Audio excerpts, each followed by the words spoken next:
Hadirat-Mu Tuhan, dengan korban pujian.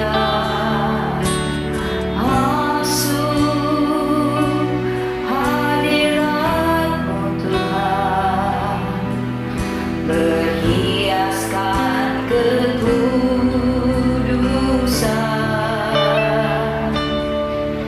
Di hadapan hadirat-Mu Tuhan, ku rasa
Shalom saudara sekalian, selamat siang. Hari ini kita akan belajar mengenai firman Tuhan. Ketika saya lagi renungkan firman Tuhan ini, saya waktu itu baca Alkitab. Kemudian sambil saya jalan pagi, saya renungin. Akhirnya saya ngerti apa maksudnya Tuhan. Nah, firman Tuhan kita ambil dari Kisah Rasul 16 ayat 8 sampai 12.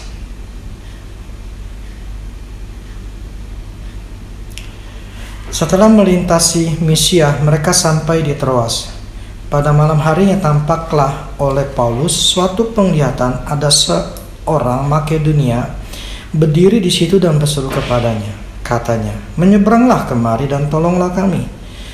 Setelah Paulus melihat penglihatan itu, segeralah kami mencari kesempatan untuk berangkat ke Makedonia. Karena dari penglihatan itu kami menarik kesimpulan bahwa Allah telah memanggil kami untuk memberitakan Injil kepada orang-orang di sana. Lalu kami bertolak dari Troas dan langsung berlayar ke Samotrake. Dan keesokan harinya tibalah kami di Neapolis. Dari situ kami ke Filipi, kota pertama di bagian Makedonia ini, suatu kota perantauan orang Roma. Di situ kami tinggal beberapa hari. Oke. Jadi ini kejadian cerita mengenai si Paulus itu. Dia tuh di Kisah Rasul ini banyak kan menulis mengenai perjalanan daripada si Paulus di dalam penginjilan. Nah, ketika satu hari dia waktu malam di sini kan ya, dia itu dapatkan penglihatan. Nah, penglihatan itu dia ngelihat ada seorang Makedonia tuh ya minta suruh nyebrang dan tolong kami gitu loh. Nah, akibat penglihatan itu ya si Paulus berpikir ini dari Tuhan, makanya dia pergi ke kota daerah Makedonia dan akhirnya dia pergi ke kota Filipi. Nah, ketika dia sampai ke kota Filipi itu ya seperti biasa Paulus itu nyari tempat ibadah atau sembahyang daripada orang Yahudi gitu loh. Nah, ketika dia mulai pelayanan ini sudah sampai di Filipi. Nah, kemudian coba ya firman Tuhan kita baca lagi di Kisah Rasul 16 ayat 16 sampai 29. Pada suatu kali ketika kami pergi ke tempat sembahyang itu, kami bertemu dengan seorang hamba perempuan yang mempunyai roh tenung. Dengan tenungannya, tuan-tuannya memperoleh penghasilan besar. Ia mengikuti Paulus dan kami dari belakang sambil berseru, katanya, "Orang-orang ini adalah hamba Allah yang maha tinggi. Mereka memberitakan kepadamu jalan kepada keselamatan." Hal itu dilakukannya beberapa hari lamanya. Tetapi ketika Paulus tidak tahan lagi akan gangguan itu, ia berpaling dan berkata kepada roh itu, "Demi nama Yesus Kristus, aku menyuruh engkau keluar dari perempuan ini." Seketika itu juga keluarlah roh itu. Ketika tuan-tuan perempuan itu melihat bahwa harapan mereka akan mendapat penghasilan lenyap, ini ayat 22 ya, mereka menangkap Paulus dan Silas, lalu menyeret mereka ke pasar untuk menghadap penguasa. Setelah mereka membawa keduanya menghadap pembesar-pembesar kota itu, berkatalah mereka, katanya, "Orang ini mengacau kota kita." Karena mereka orang Yahudi, juga orang banyak bangkit menentang mereka. Lalu pembesar-pembesar kota itu menyuruh mengoyakkan pakaian dari tubuh mereka dan mendera mereka. Ini mendera artinya mencabuk ya. Setelah mereka berkali-kali didera, mereka dilemparkan ke dalam penjara. Kepala penjara diperintahkan untuk menjaga mereka dengan sungguh-sungguh. Oke, sampai sini dulu. Jadi kejadian ini ketika si Paulus di Filipi itu ya ada seorang hamba Tuhan, jadi punya roh tenung tuh kayak orang tuh mediasi gitu sebagai mediator. Jadi roh roh jahat masuk ke dalam tubuh dia, kemudian orang itu, ini berarti perempuan ya. Nah, perempuan itu ngomong gitu loh. Nah, dia sebagai mediator gitu loh dari roh. Nah, perempuan ini dipakai sama ya yang punyanya gitu loh, untuk melakukan tenunglah melakukan sesuatu yang okultisme gitu loh. Nah, satu hari ketika mereka hamba perempuan ini ketemu si Paulus, nah roh dari roh jahat dalam orang itu mengatakan, inilah hamba Allah yang maha tinggi, mereka memberitakan kepadamu jalan keselamatan. Jadi ngomong terus, itu nggak cuma sehari, berhari-hari gitu loh. Akhirnya kenapa Paulus itu dia mungkin masih sabar gitu ya, tapi setelah berapa hari dia udah nggak sabar, akhirnya ditengkinglah, diusirlah roh itu dari perempuan itu, dan roh perempuan itu pun roh jahat di dalam perempuan itu pun keluar gitu loh. Nah akhirnya karena nggak ada roh di dalam perempuan itu, jadi ketika ada orang yang minta jasa dari tukang tenung ini, maksudnya perempuan ini, jadi yang punya perempuan ini nggak bisa dapat jasanya, uang gitu loh. Karena memang udah nggak ada rohnya gitu loh. Karena yang melakukan itu bukan dari diri perempuan itu, tapi dari roh jahatnya gitu loh. Nah karena nggak ada lagi, jelas siapa yang mau datang lagi gitu, siapa yang mau minta jasanya lagi, akhirnya kan hilang duitnya gitu loh. Nah itu yang membuat tuan dari perempuan ini jadi marah gitu loh, karena nggak ada duit lagi gitu loh. Nah kelihatannya nih orang adalah punya power juga, karena dia bisa menggerakkan orang lain gitu loh. Jadi ini orang cukup terkenal juga, bahkan menggerakkan para pembesar. Berarti ada orang-orang yang punya kedudukan di kota itu sampai diasut itu mau gitu. Berarti ini orang punya power gitu loh.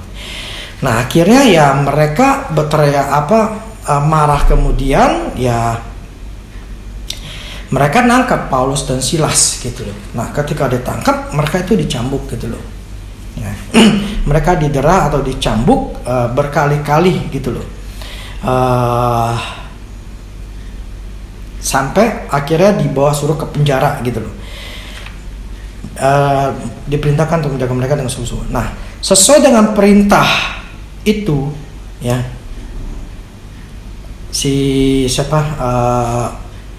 Paulus saja itu, kepala penjara memasukkan mereka ke ruang penjara yang paling tengah dan membelenggu kaki mereka dalam pasungan yang kuat. Ini kalau dalam terjemahan Inggrisnya tuh atau bahasa Indonesia sehari-hari itu paling tengah ini adalah paling ujung karena model penjara dulu itu adalah seperti goa, jadi ditaruh yang paling ujung, yang paling gelap lah, namanya ujung yang paling gelap gitu loh. Nah jadi ditaruhlah si Paulus dan Silas ini di penjara itu di yang paling ujung, dan kaki mereka tuh dipasung. Jadi kaki mereka tuh dibelenggu dengan mungkin kalau kita tahu pasung itu itu di kaki gitu, jadi pakai balok gitu loh. Jadi kaki daripada kedua orang ini ada balok, kemudian mereka diikat gitu loh. Nah bisa bayangkan kondisi kayak gitu, jadi mereka nggak bisa gerak banyak, kaki nggak bisa gerak, nggak bisa, susah lah gitu. Nah kemudian ketika akhirnya si Paulus di tengah malam, di ayat 25-nya, tetapi kira-kira tengah malam Paulus dan Silas berdoa dan menyanyikan puji-pujian kepada Allah, dan orang-orang hukuman lain mendengarkan mereka. Akan tetapi terjadilah gempa bumi yang hebat sehingga sendi-sendi penjara itu goyah, dan seketika itu juga terbukalah semua pintu dan terlepaslah belenggu mereka semua. Ketika kepala penjara itu terjaga dari tidurnya dan melihat pintu-pintu penjara terbuka, ia menghunus pedangnya hendak membunuh diri, karena ia menyangka bahwa orang-orang hukum itu telah melarikan diri. Tetapi Paulus berseru dengan suara nyaring, katanya, "Jangan celakakan dirimu, sebab kami semua masih ada di sini." Kepala penjara itu menyuruh membawa suluh, lalu berlari masuk, dan dengan gemetar tersungkur ia di depan Paulus dan Silas. Jadi gini, ketika dimasukkan ke dalam penjara yang paling ujung gitu tengah-tengah ini maksudnya ujung yang paling gelap, dipasung. Nah kemudian tengah malam mereka berdua ini berdoa dan menyanyikan pujian. Dan orang lain mendengarkan hukuman orang lain. Jadi kan orang-orang hukuman lain mendengarkan mereka. Berarti nyanyi si Paulus ini cukup besar, cukup suaranya volumenya cukup besar sehingga bisa kedengaran yang lain. Nah, ketika dia pujian penyembahan pujian itu, tiba-tiba terjadi gempa yang membuat ya sendi-sendi penjara itu goyah, bahkan belenggu mereka semua. Di sini firman katakan semua, berarti termasuk orang-orang hukuman. Pintu-pintu terbuka, belenggu-belenggu terbuka. Jadi yang ngikat si Paulus Silas ini terbuka gitu loh. Jadi benar-benar terjadi sesuatu yang aneh gitu loh. Bagaimana terjadi gempa bumi? Biasanya kan namanya gempa bumi kan namanya bergetar gitu kan ya. Ya paling ada yang jatuh, runtuh gitu ya. Ini kok sampai belenggunya itu sampai copot gitu loh. Aneh kan, itu kan pasti diikat, pasti dikunci gitu loh.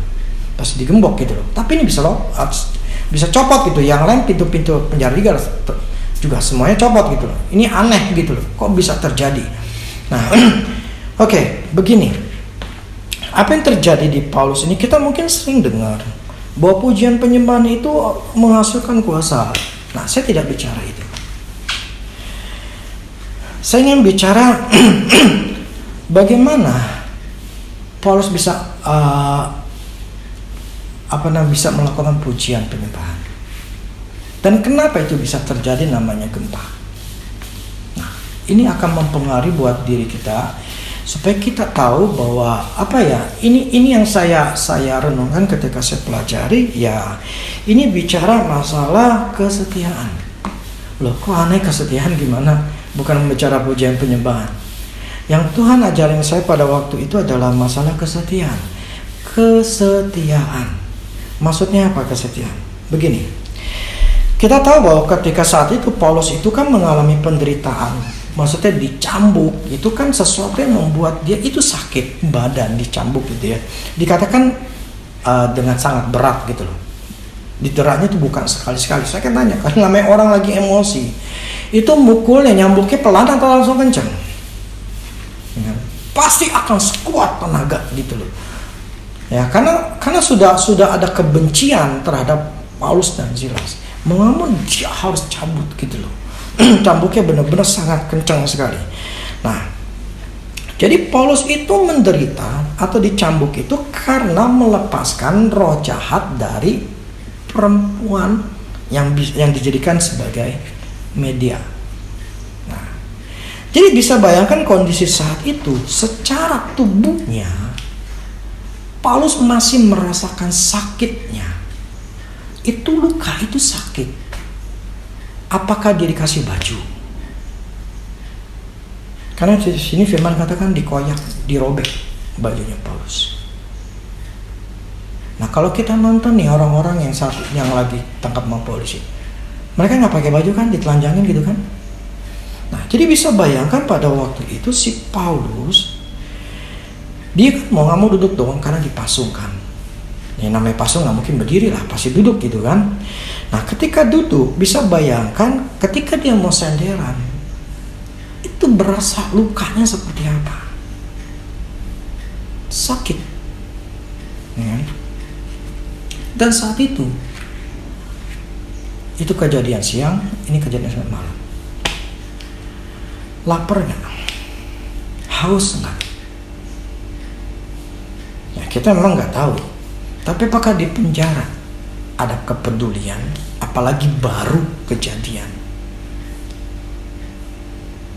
Mungkin masih dikasih minum atau kasih makan. Ya dari pagi sampai malam. Saya cuma hanya bisa bayangkan buat saat itu dia memang dalam keadaan sakit, dalam keadaan lapar, bahkan keadaan haus. Kita nggak bisa minum, kita seperti minum air biasa, tinggal minum aja. Penjara nggak bisa seperti itu, apalagi ditaruhnya di yang paling ujung, di mana dijaga dengan ketat gitu loh. Pasti ini dianggap sebagai seorang yang berbahaya gitu loh. Ya kalau nggak seorang berbahaya mau ngapain taruh yang spesial gitu kan? Nah, plus saat itu kan tempatnya gelap, bau. Apakah nggak bau? Ya pasti bau lah. Pasti nggak ada namanya udara yang begitu segar gitu loh. Lah penjaranya paling ujung. Jadi bisa bayangkan bahwa saya maksud gini loh. Kita bayangkan coba kondisi kalau kita tuh seperti Paulus seperti apa. Kondisi kalau kita ngalami seperti Paulus seperti apa gitu loh. Jadi saya bisa bayangkan, jadi saya membayangkan tuh pada waktu setelah dipukul seperti itu, dicambuk itu dengan luka, dengan keadaan lapar, dalam keadaan haus, dalam keadaan ya kemudian gelap, sunyi, bau gitu loh. Itu kondisi secara fisik yang dialami oleh Paulus. Terus itu secara tubuh, tapi secara jiwa dia pun juga menderita. Dia tidak melakukan kesalahan, bahkan melakukan kebaikan, melepaskan seseorang dari kuasa kegelapan. Itu dia difitnah. Akibat itu dia difitnah sebagai pengacau. Namanya pengacau itu berarti sebagai penjahat gitu loh. Nah, apa ya? Jelas saat itu kondisi Paulus baik secara fisik maupun mental itu sebetulnya ya dalam keadaan sangat-sangat buruk. Coba bisa bayangkan begini, Paulus itu kan ke Makedonia dan sampai ke Filipi kan, itu kan karena apa? Karena ada penglihatan kan. Dapat penglihatan, ya dia tahu ini, ya dia percaya bahwa ini Tuhan yang kasih dia lihat, makanya dia pergi gitu loh. Tapi ketika dia ngelakuin apa yang Tuhan suruh melalui penglihatan itu, justru dia malah kena masalah. Masalahnya masih mending istilahnya cuman nggak dipukul lah atau dianggap apa gitu loh, nggak dimasukin penjara gitu loh. Tapi ini kan dipukul, masukin penjara dalam keadaan benar-benar sangat-sangat. Ya kita bisa bayangkan lah seperti apa itu. Apa yang terjadi dengan si Paulus dan Silas ini. Istilah begini. Dia ada penglihatan.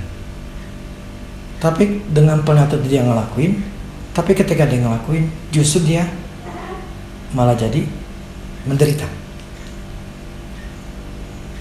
Nah, tinggal pilihan dia. Apakah dia berpikir gua salah ngelihat?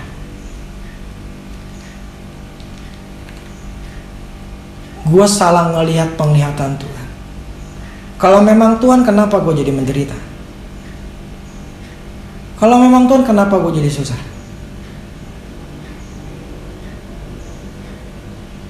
Jadi Paulus itu di dalam mental, di dalam jiwanya itu harus harus mengambil pilihan, harus mengambil sebuah keputusan. Apakah dia mengikuti perasaan dia, emosinya,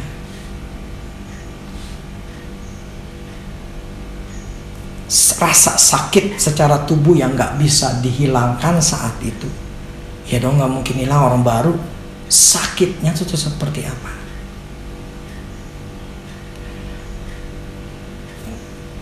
Kita harus bisa membayangkan apa yang terjadi dengan Paulus ini supaya kita ngerti gitu loh. Bahwa sebetulnya kondisi stres, kondisi tertekan, kondisi sakit itu sangat-sangat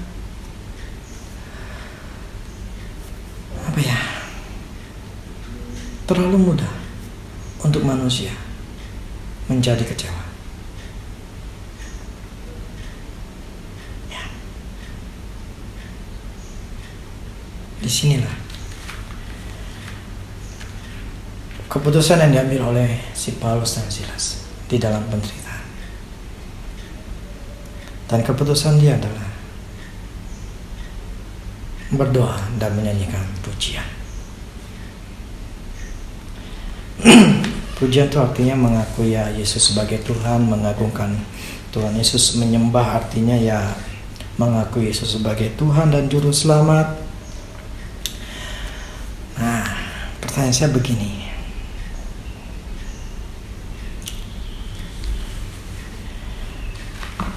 Kenapa si Paulus itu menyembah? Apa maksudnya menyembah?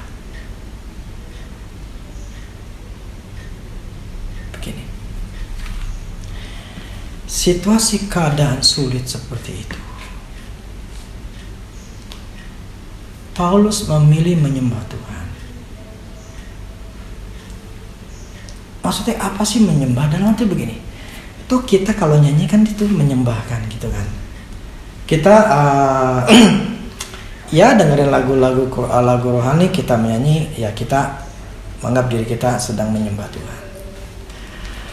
Nah, yang dimaksud penyembahan daripada apa yang terjadi saat itu ya, yang di Paulus Silas ya, kejadian itu. Apa arti menyembahnya? Nah, arti menyembah saat itu adalah Paulus dan Silas mengakui Yesus tetap baik. Tuhan tetap mengasihi dia. Walaupun dia kesakitan, dia menderita. Itu arti menyembahnya. Itu arti penyembahan daripada Paulus. Jadi ketika keadaan bukan keadaan baik, ketika keadaan lagi di luar, dalam keadaan lagi memberitakan Injil gitu loh, lagi ngomong, lagi khotbah, bukan keadaan itu, bukan keadaan lagi baik, tapi keadaan lagi susah. Dan semua yang saat itu bertolak belakang dengan berpikir bahwa dia seharusnya baik ketika Tuhan suruh ke Makedonia, ya seharusnya dia diberkati Tuhan, bukan disusahin gitu loh. Nah, disitulah saya bukan bicara pujian penyembahan yang bisa mengakibatkan itu gempa bumi. Saya bicara pujian penyembahan itu keluar.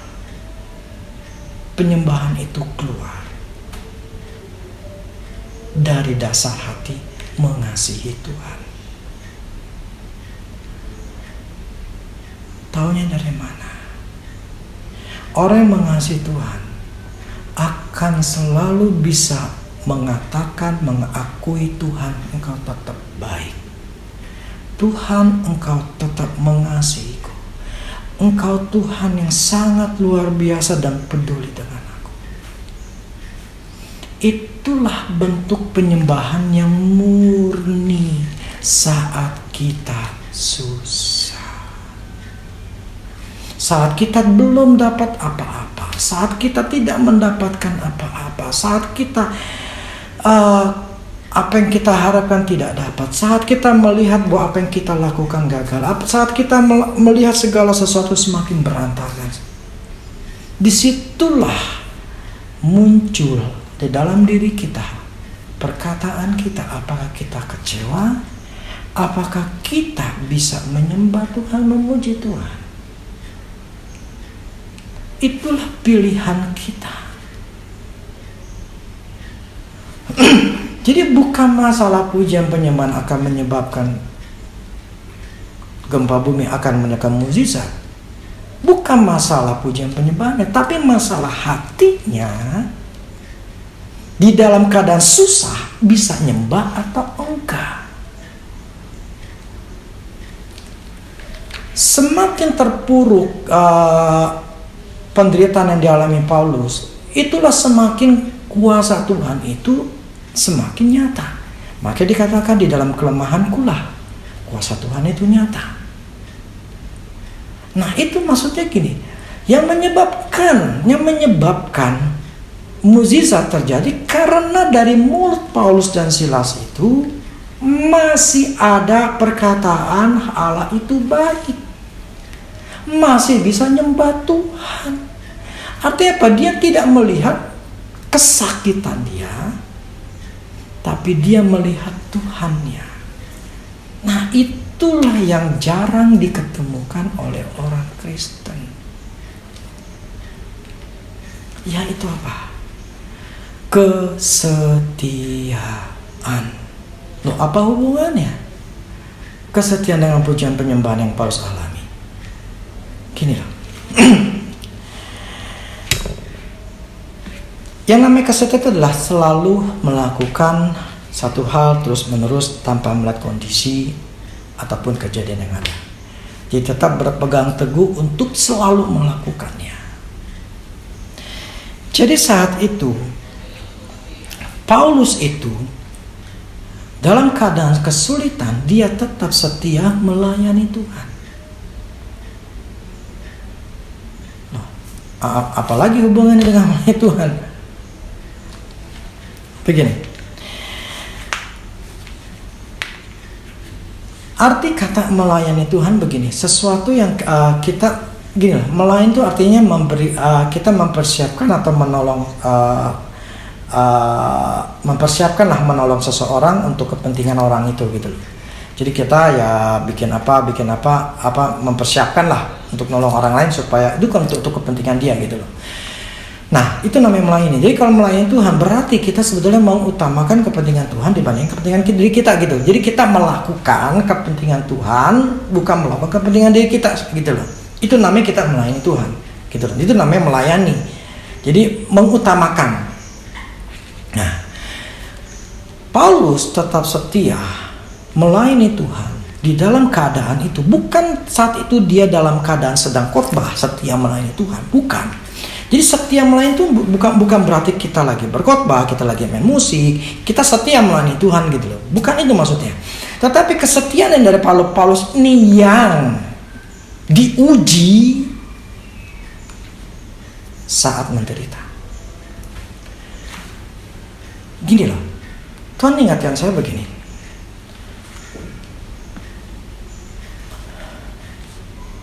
Kesetiaan seseorang itu akan terlihat ketika dia terjepit,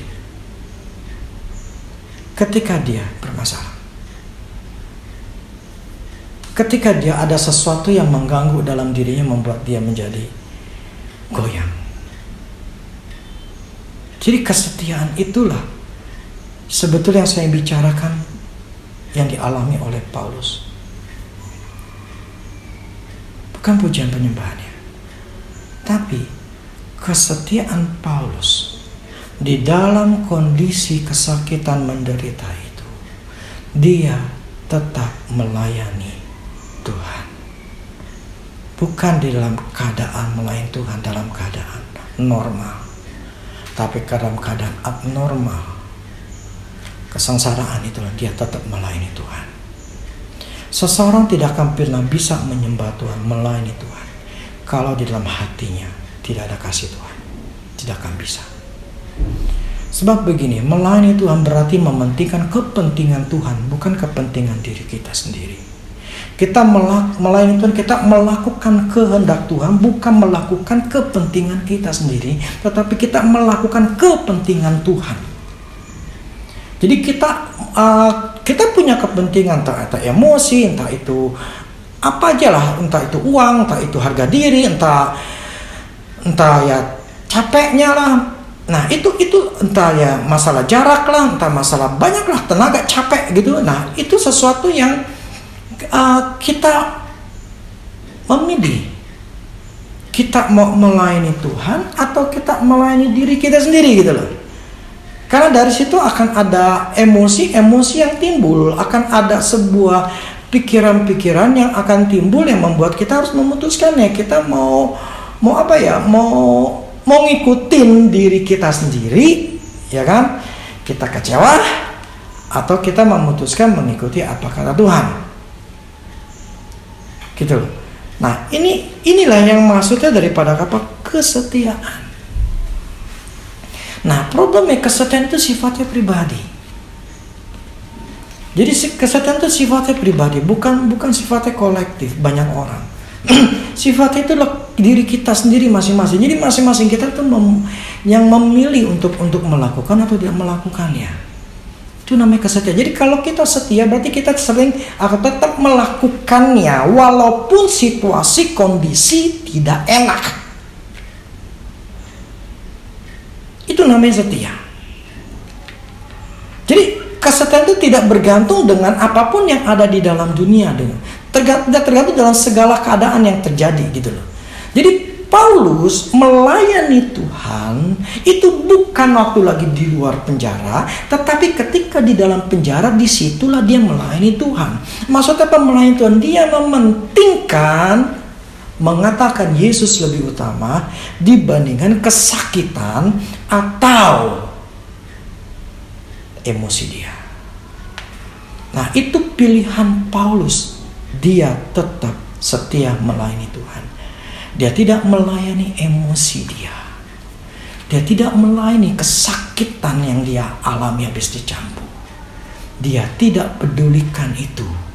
Tapi dia pedulikan apa yang firman Tuhan katakan. Dan dia tahu dia memang dipanggil ke Makedonia, ke orang Filipi. Itu karena Tuhan yang suruh. Dan dia walaupun mengalami kesakitan itu, dia tetap percaya Tuhan itu baik. Nah, inilah yang membuat banyak orang Kristen tidak sampai. Kita setia kalau kita tidak punya masalah. Problemnya kesetiaan itu diuji, bukan lagi tidak ada masalah. Kesetiaan diuji pada saat lagi ada masalah. Kesetiaan diuji ketika kondisi sangat-sangat tidak baik. Kesetiaan diuji ketika kita menderita. Barulah orang itu dinyatakan setia. Problemnya sedikit sekali orang Kristen yang setia. Karena untuk orang setia itu harus tidak dikontrol oleh emosinya. Tidak dikontrol oleh imajinasi yang negatif. Tidak dikontrol dengan pikiran-pikiran negatif. Paulus bisa berpikiran negatif, tetapi dia tidak mau berpikiran negatif. Dia tetap mempercayai Tuhan. Dia tetap memuliakan dan mengagungkan Tuhan. Pujian penyembahan itu cuma salurannya. Lengkapnya itu cuma salurannya. Tetapi awalnya di mana? Di hatinya. Kalau tidak ada namanya hati mengasihi Tuhan, kalau tidak ada hati yang setia, tidak akan ada pujian penyembahan. Pujian penyembahan, kuasa itu akan nyata kalau orang setia itu tetap bertahan. Tidak ada kesetiaan, maka tidak ada mujizat. Paulus setia. Dalam keadaan susah, mujizat terjadi. Pujian penyembahan itu hanya step keduanya. Step pertamanya adalah di hatinya Paulus. Hatinya Paulus tetap setia melayani Tuhan. Apapun yang terjadi, dia akan tetap setia melayani Tuhan.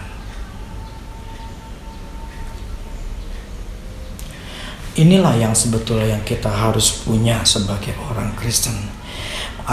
Untuk kita tetap setia kepada Tuhan. Supaya apa? Supaya mukjizat itu terjadi dalam hidup kita. Supaya kuasa Tuhan itu ngalir. Kalau kita nggak setia dan kita tidak bertahan. Oke, saya bacakan sekali lagi begini. Akibat kesetiaan Paulus dan Silas untuk tetap melayani Tuhan, dengan mengakui Tuhan lebih penting daripada kesakitan atau penderitaan yang dialaminya saat itu, itulah membuat Tuhan bekerja. Sehingga terjadilah gempa bumi yang dahsyat yang mampu melepaskan belenggu Paulus. Kesetiaanlah yang membuat pintu kuasa terbuka. Kesetiaanlah. Nah, kita seharusnya setia di dalam 5 aspek hidup kita. Yang pertama, kesetiaan kita di dalam melayani Tuhan. Aspek yang kita pertama, masalah kerohanian. Kita setia dalam panggilan yang Tuhan taruh di dalam diri kita. Kita semua orang Kristen sebetulnya kita punya panggilan. Tinggal panggilan itu kita melakukan atau tidak mau melakukannya. Makanya kita harus punya kesadaran memang ini Tuhan panggil saya. Keyakinan. Kita ini tempatnya di mana? Kita ini pelayannya apa? Kalau kita sudah yakin dan memang ini tujuan hidup saya, di dunia ini. Setialah sampai akhirnya melayani Tuhan di tempat yang memang Tuhan suruh. Nah, memang saya akui itulah, tetapi kesetiaan itu pasti suatu hari akan diuji. Dan ujian itu bukan lagi enak-enak ya, bukan. Ujian itu terjadi pada waktu lagi susah. Ujian itu terjadi pada waktu lagi ada masalah.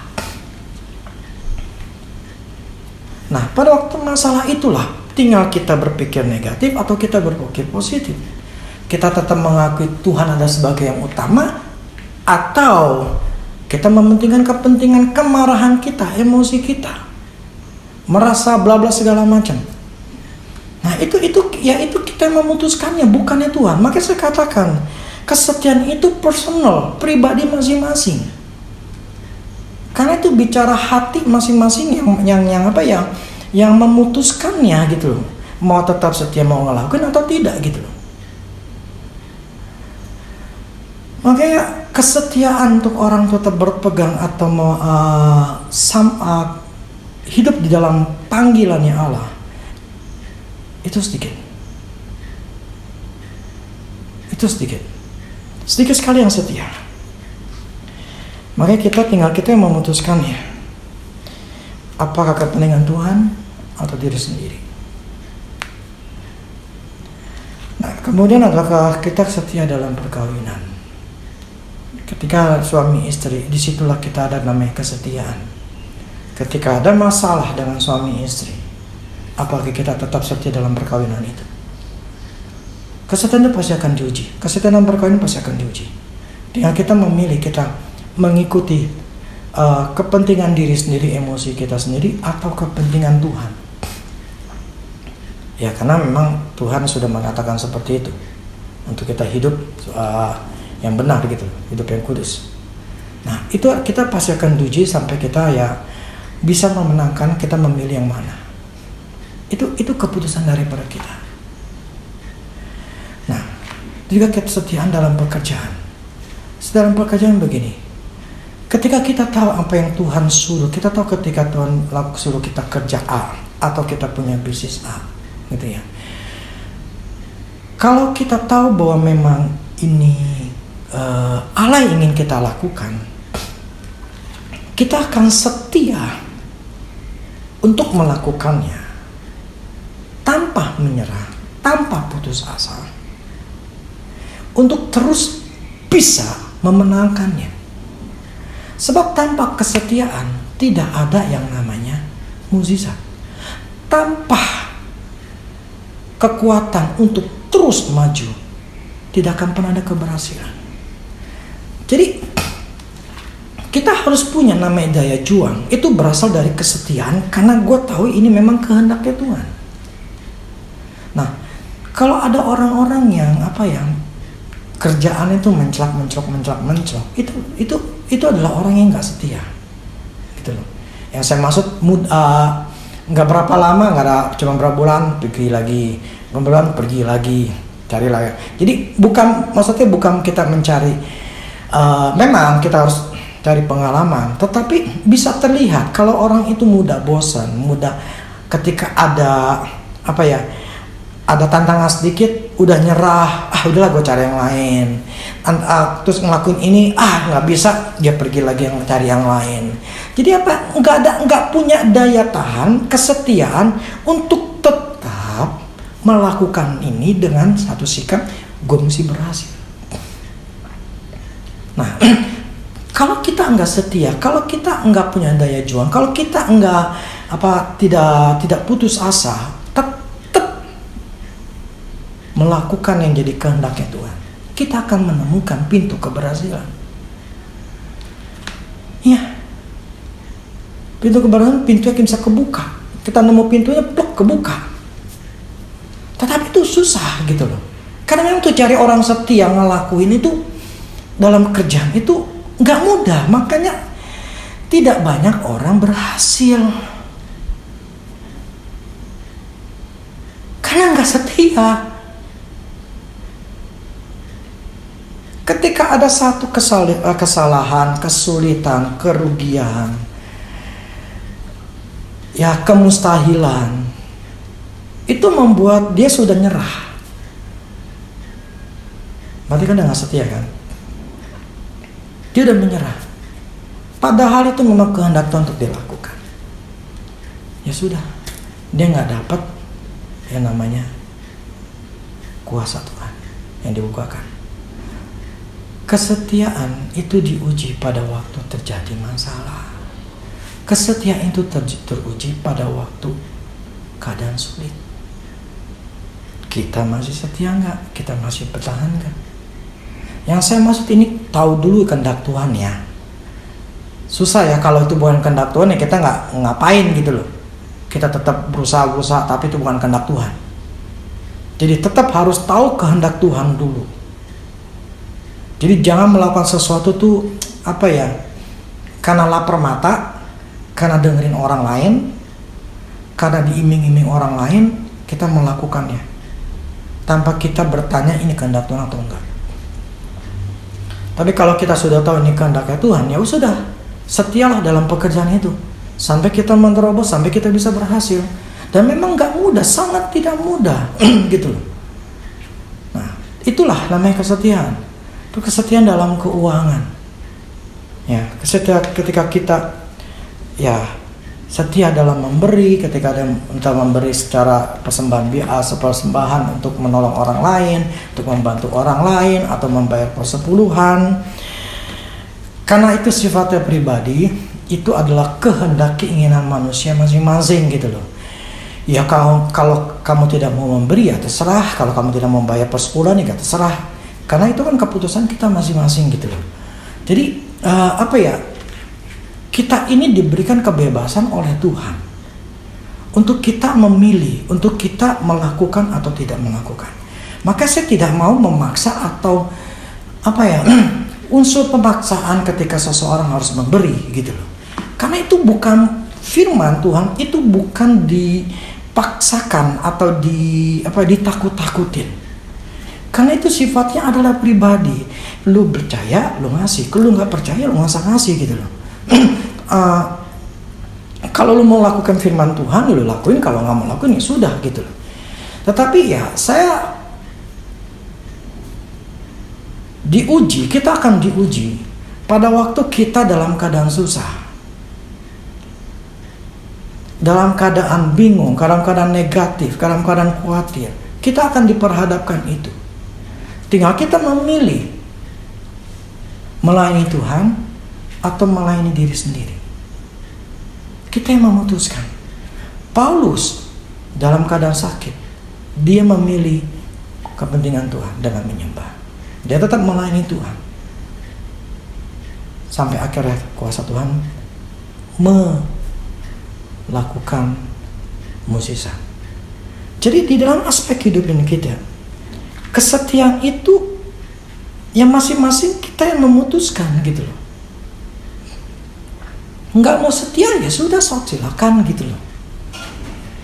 Tapi ketika kita mulai gua mau tetap setia sama Tuhan, apapun yang terjadi, apapun yang gua alami, walaupun gua dalam keadaan sulit, dalam kekurangan, dalam keadaan apapun, pokoknya gua akan tetap ngelakuin apa yang Tuhan suruh. Nah, itulah namanya orang setia. Itulah namanya orang yang melayani Tuhan gitu loh. Jadi melayani Tuhan tuh bukan karena cuma di gereja gitu loh. Melayani Tuhan bukan karena jadi WL lah, jadi singer lah, jadi musik lah, atau jadi apa gitu. Itu bukan bukan cuma itu. Tapi melayani Tuhan itu sifatnya adalah mengutamakan Tuhan ketika terjepit. Tetap Tuhan yang terutama. Itu namanya melayani Tuhan. Makanya sangat sedikit orang yang bisa melayani Tuhan itu sampai akhirnya. Dan tetap setia. Gak mudah.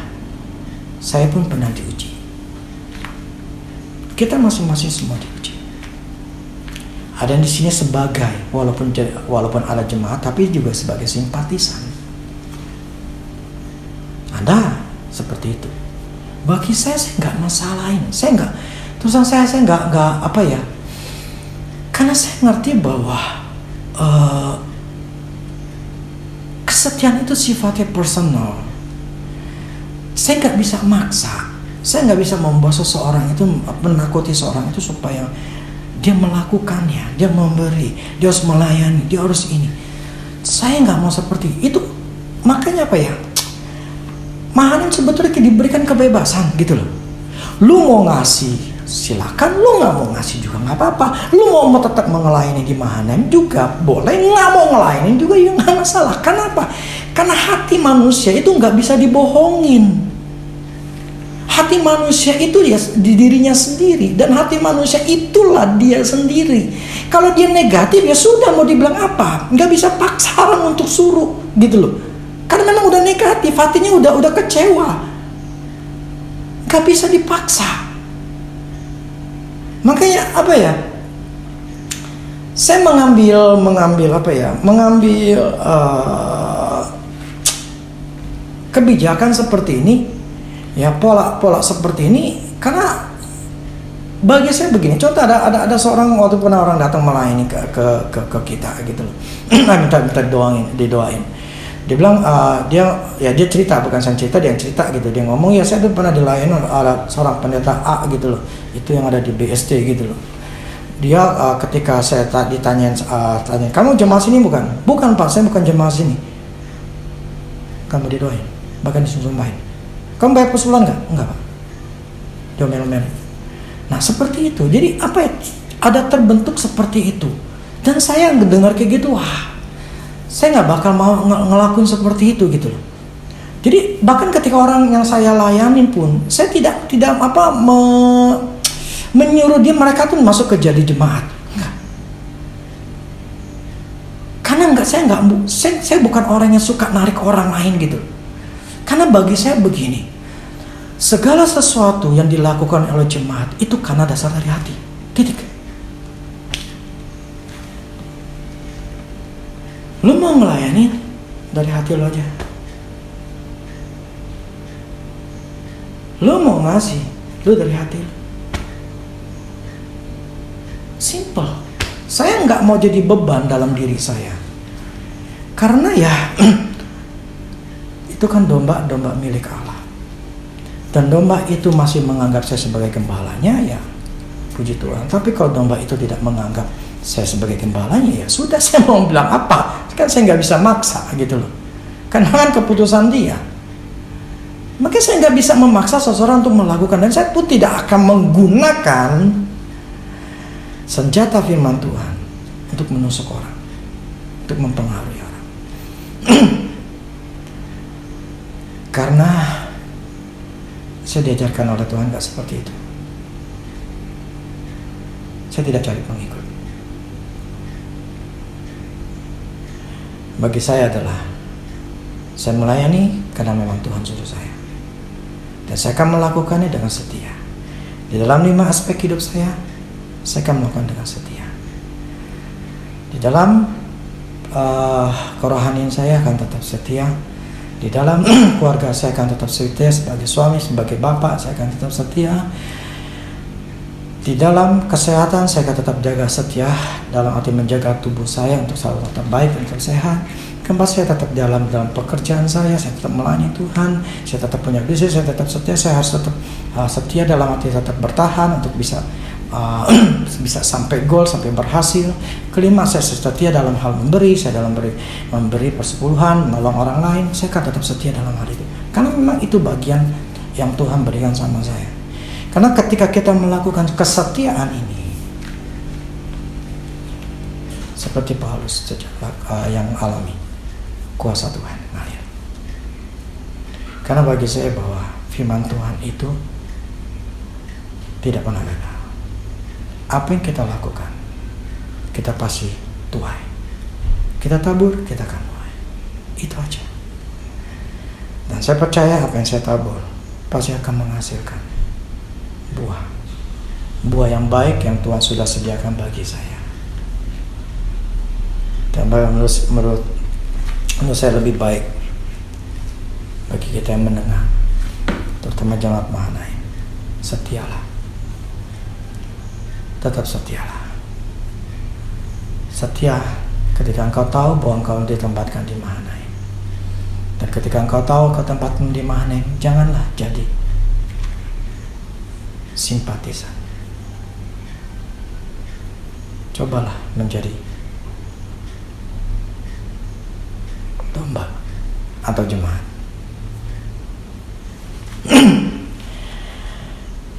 Inilah yang saya dapat ketika saya merenungkan firman Tuhan ini. Jadi apa yang Paulus dan Silas ini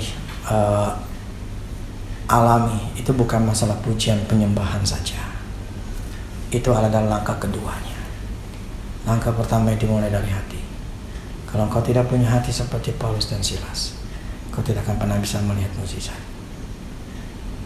Hati yang tetap melayani Tuhan, hati yang tetap mengakui Tuhan itu baik. Walaupun kita belum lihat, walaupun kita susah, Tuhan itu tetap baik. Dan kita tetap bisa memuji dan menyembah Tuhan walaupun keadaannya tidak baik. Disitulah kesetiaan kita muncul. Amin. Demikianlah firman Tuhan pada hari ini.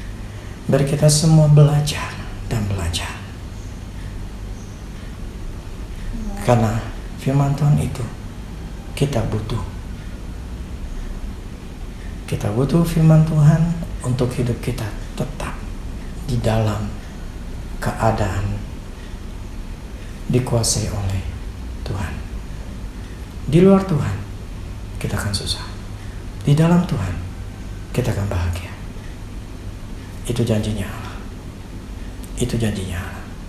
Hiduplah di dalam Tuhan. Hiduplah dalam kesetiaan. Maka seperti sungai yang mengalir yang tidak pernah kering, demikianlah kebahagiaanmu. Firman Tuhan katakan. Amin. Demikianlah firman Tuhan. Tuhan Yesus memberkati. God bless you. Amin.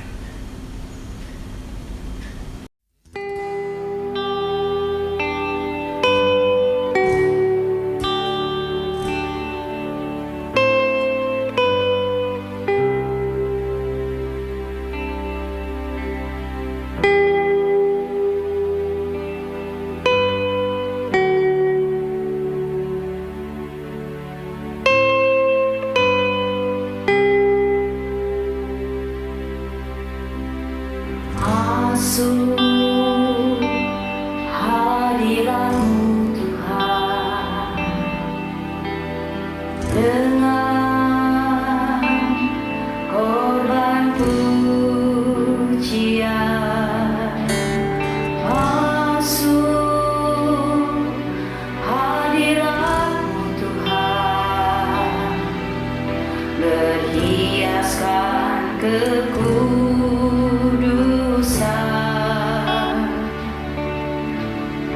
di hadapan